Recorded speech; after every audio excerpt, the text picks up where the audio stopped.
What's up, friends? Mark Holmes here, and as always, I want to thank you all for watching, commenting, subscribing, and being part of the Joe Boo Sports Report. Without you guys, as well as you ladies, you know that this literally does not work.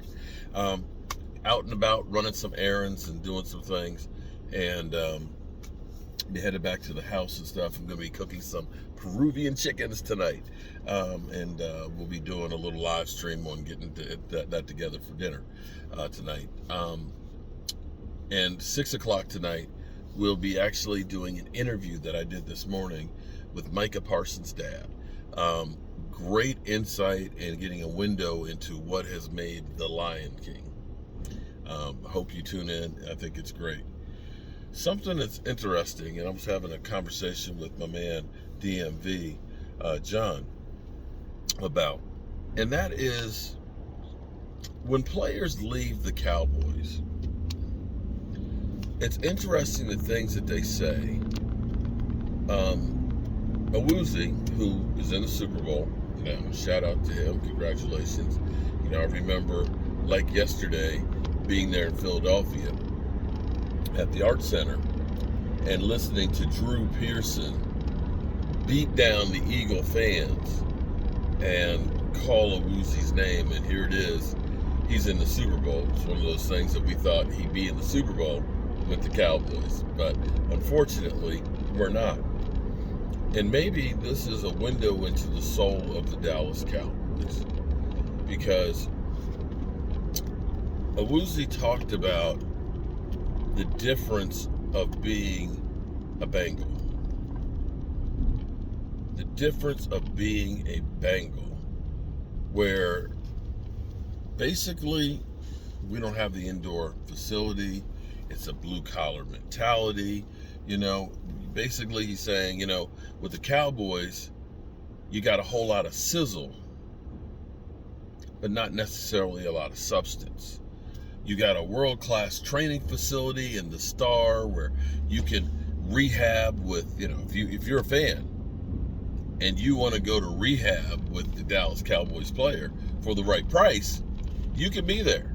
You can work out in the gyms with them. You can buy one of these luxury houses that overlooks the practice facility. You stay at the hotels and see them. You've got all the restaurants and everything. You've got all the glitz, the glamour, and everything that you could want, except for that Super Bowl. And it's funny because we've heard a lot of players after they leave Dallas. Cole Beasley said this, that here it's about football. It's about being the best football player you can. It's not the focus on, selling tickets and suites and, having all the sizzle and everything else and being the celebrity. We heard Jason Hatcher say that kind of thing. We've heard a lot of players that once they get away from Dallas say that now it's all about football. It's the blue-collar mentality. And I wonder if this glitz and glamour is like the rich kids versus those that don't have. Or, let me put it another way. Here, I know Eagle fans will appreciate this one and understand it, because they still believe that Rocky is real. He's a fictional character, guys. He's a fictional character. But if you remember, Rocky, when he was going against Ivan Drago, I must break you. You remember you had Ivan Drago working out in this world-class facility. They were shooting him up with the needles, and he had all these great machines and everything else, and working out and looking like Adonis. Rocky went out to like a cabin. He's carrying around logs and running in the snow and things, and went back to basics. And ended up beating Ivan Drago, I must break you. And I wonder, because, Micah touched on how much they're hated, that people love to see you lose. See, it all kind of makes sense here. See, the Cowboys, They're the rich kids. They're the guys that have the world-class training facility that everybody wished they had. They got the stadium with that 60-yard, big screen up there where, boy, we could look at ourselves up here, They've got all the new toys and things to play with. And you get the other guys that don't have.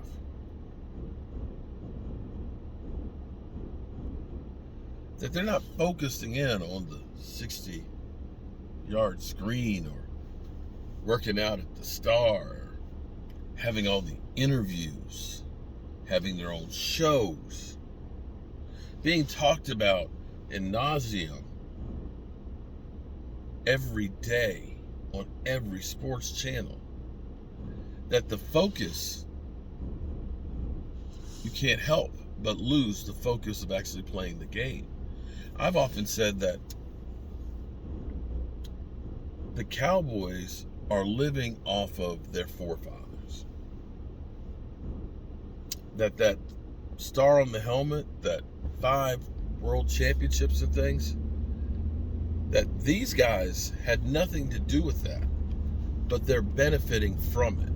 They're the ones that everybody treats them like a rock star because of what Roger Staubach and Drew Pearson and Charles Haley's did. And we as fans have been spoiled because of that legacy. And I have to say, unfortunately, a lot of our fans have the same mentality of the entitled, spoiled ass brat that feels that everything should be given to them because we are the Dallas Cowboys, that we're entitled, we're America's team. But see, the world don't work that way. The world don't give a rat's ass who you are, how much money you have, or anything like that. You have to go out there and earn it. And sometimes I believe that some of the players' mentality is, all we got to do is show up. We're the Cowboys. And that's why a 49er team with a boombox can come into your house and kick your ass, because they're hungry. Their ego hasn't been fed like the Dallas Cowboys have. It's beginning to get kind of clear. And when I could say about some of our fans, I was never so disappointed in Dallas Cowboy fans ever in my life as I was when I went to the Pro Football Hall of Fame.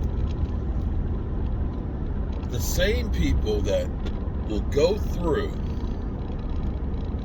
and say to an Eagle fan, get back to me when you get 5 rings.